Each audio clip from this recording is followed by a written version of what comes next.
Well, I think he should tell them to do one. Let's begin.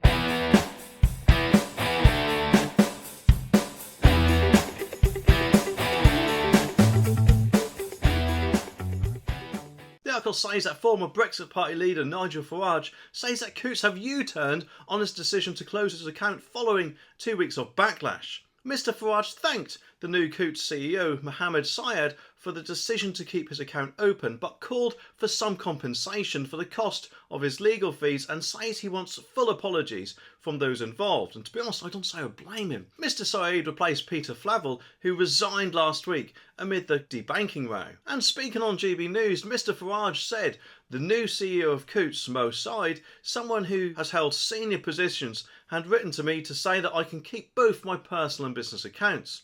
That's good and I thank him for it, but the enormous harm this has done to me over the course of the last few months, he added. It has cost me so far quite a lot of money in legal fees, so I have today sent a legal litigation letter to Coutts where I want some full apologies and I want some compensation for my costs. But more importantly than all of that, I want a face-to-face meeting with the bank's bosses. Mr Farage called for NatWest to reveal just how many of its customers and Coutts customers have been affected by debanking.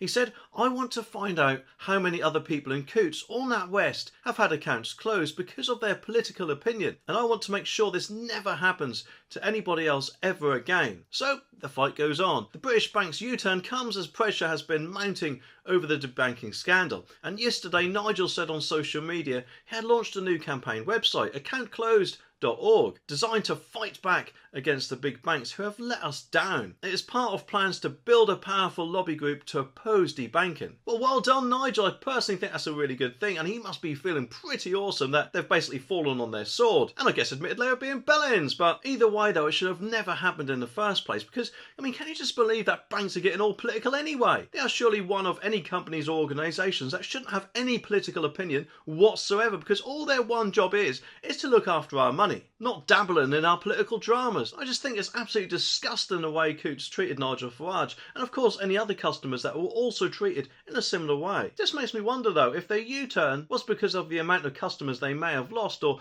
how the way their stocks might have gone down, or whatever, or it was because of Nigel's new website, which is presumably going to shut down debanking altogether, or maybe the amount of bad press they had, because let's face it, they weren't exactly popular, were they? Well, in my opinion anyway. Thankfully though, I myself am not with them, because if I was, I would think they were a bunch of coots, if you know what I mean.